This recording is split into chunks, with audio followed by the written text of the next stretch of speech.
All right, the tally stick by Gerald Ramsey is basically a metaphor. The stick itself represents the relationship And between the man the in couple. the Relationship has been carving everything in secret, which is kind of a big deal. Carving their You wouldn't lives in expect secret. Your lover to be documenting everything. So in it's secret. on Mountain Mahogany, which is a very strong wood.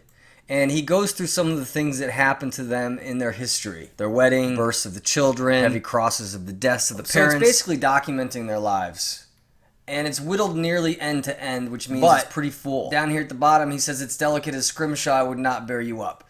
So somehow this mountain mahogany became very, very delicate, and it would not keep her She in was the not relationship. satisfied. We don't know what happened to her or where she went, but we know that the memories of what they've gone through were not strong enough to keep Now, her in the there. end, he wants to pick the stick back up again and kind of reconnect without blame. Ramsey's a big alliterator. Secret stick, mountain mahogany, through and thumb. So the poem doesn't have that rhythm flow, but it has a lot of And we have a conventions simile packed here, inside. delicate As Scrimshaw. We have personification. Regrets have polished it. A regret cannot And then polish another simile, anything. Like children leading on a trail, cry back. Our unforgotten He wonders. is Attempting to reconnect with this person. And what's completely ironic is that in the end, he wants to talk softly of ordinary matters, like how are you, how was your day, and be blameless in each other's eyes. So it's almost like forget the past, let's just start over, let's start fresh. But how does he want to start fresh? He wants to pick the stick back up again. So the stick represents their past. It's completely ironic. You'd think he would just throw the stick, burn the stick, let it go, and then start fresh. Married Love by Rosenberg.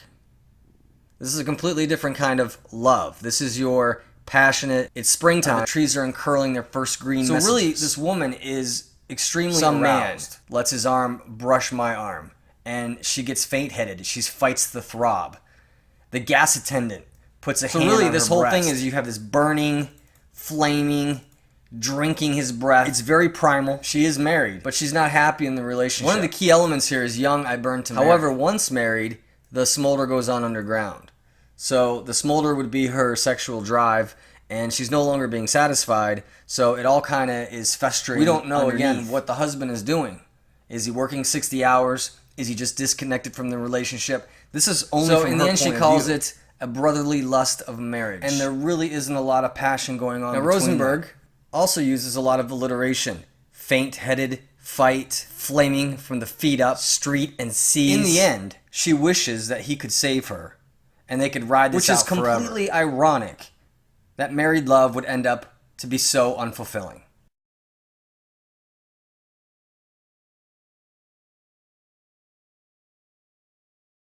To the ladies is a whole different kind of love, if you even want to call it love. This is the tyrannical Mary love. Chudley is very aggravated in this poem. 1703, remember, women did not have To rights. Absolve marriage like they do today. She opens with an amazing metaphor, wife and servant are the same. It's a kind of chilling reminder of how she views the So really state what of happens marriage. is Once they do get married, everything that's good about the guy gets quote-unquote laid aside. He grows fierce as an Eastern prince, and his innate rigor starts to show, and she can't say anything. She's like a mute. She's governed by a nod. She fears him as her God. So it comes to the point where she has absolutely no say in the relationship whatsoever. And she uses a lot of similes here to describe those. Now, when we get down to the end, the advice she has for the reader is to shun that wretched state, meaning marriage. Don't get married. And all the fawning flatterers hate. The fawning flatterers are the men who are courting women. So you meet a nice guy, and what is he like at the very beginning? He's bringing you flowers, he's holding the door. This poem is pretty straightforward. She's trapped in a marriage, and she's powerless.